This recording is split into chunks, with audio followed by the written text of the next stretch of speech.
Hey guys, Normie here, D-Sun After Dark. We are going to be talking about pressure washers. I just bought a new one. I upped the gallons per minute and I seen a phenomenal change. And I'm going to tell you the importance of it. I swapped from a 1.9 2 gallons per minute. And this is for professional detailers. This is also for car enthusiasts to kind of figure out what you want to do and where you want to go. And I'm also going to show you the one I bought and how I've seen a significant change about that, and it's just been great. I'm just trying to find everything here right now. Um, uh, uh,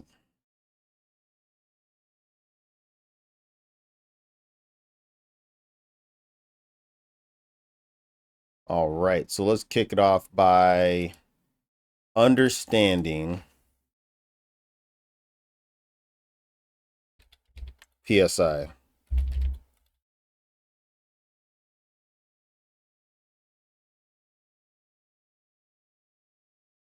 And I just did a simple, quick Google search. And this is stuff I tell people all the time is like, you should be Googling your prices. You should be Googling your tools. You should be Googling for information. Google, Google, Google.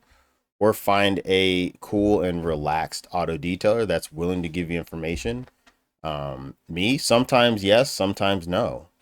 Um, and right here for safety and effective auto detailing, 1000 to 1900 is ideal. The higher PSI can be used carefully. The key of safe detailing is high flow rate. Exactly what I was telling you. The more water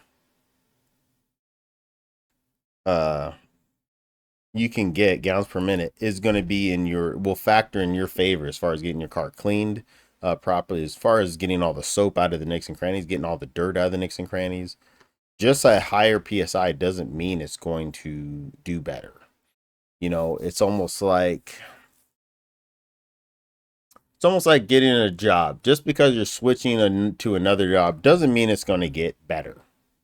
I'd actually get worse.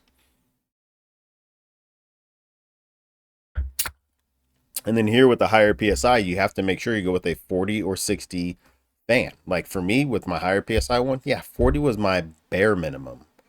Because the reason why is because you can end up shooting a rust spot, going through it, or blasting the paint off to where it comes off as fragments, or hope to God this never happens to you, causing a line to go in the paint and then it's destroyed. Um, And then for me, I use a warehouse, so all mine are electrical because I don't want to install like shutter fans and all this extra stuff to be putting a gas one in there. I have people around town that we talk and they do the gas. Gas is nice, it's you buy the diesel, you fill it up, you go about your day. And they also have it to where it's heated. It's heated garage, and then also uh the pressure washers are heated to where that way they can do like very heavy industrial cleaning, but they're not cheap to upkeep and stuff like that. So if you go gas, you have to make sure the engine's uh engine is locked on, stuff like that. You got to make sure you're not going to damage the wiring. That's what I mean, because so many people will take these 2,000, 3,000 pressure washers and like, oh, I can detail cars now, and they cut wires under the hood. I've seen it happen. I didn't see it happen like live. I had customers bring me their cars, and that's what they are paranoid about. Um, so kind of take that for what it's worth. But where's I going with that? You just want to be safe. The higher PSI is the more dangerous it will be. The higher the gallons per minute is, the faster you're going to get the soap off. You're going to get through the nicks and crannies to be able to properly wash cars.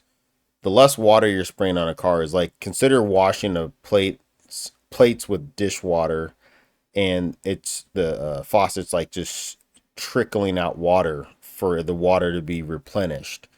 It's not going to do its job all the way because it's just going to be dirty water with a little bit of clean water. So that's pretty much how the two coexist. It's if you go with less gallons per minute, then you're going with a higher problem of work.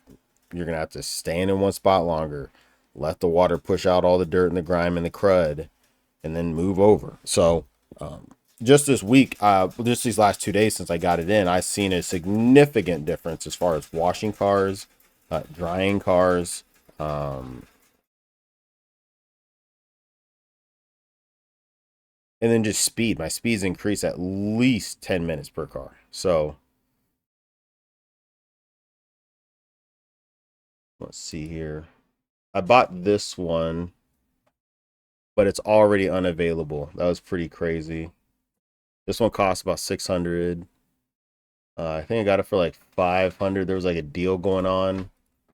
This is what I use as far as cutting through the grime. This stuff works really well. I do 1:5 ratio. It doesn't tell you the dilution ratio, but mine's 5:1. So 5 gallons of water, 1 gallon of this.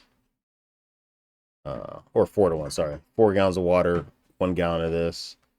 And then I have this for my pressure washer that mounts to the wall. Super awesome. And then that's my spray gun, which I love. It's heavy trigger. Don't know if it's because of it or because of the gallons per minute that it's cycling through. This is the updated one now that you can buy. You can get this for $450 right now. And it gets to me by Wednesday, and I'm in Alaska, so you probably get it in a day or two if you're low 48. And there's all kinds. Like there's ones like this, 3.2 gallons per minute. And surprising enough, this thing's super quiet, to be quite honest.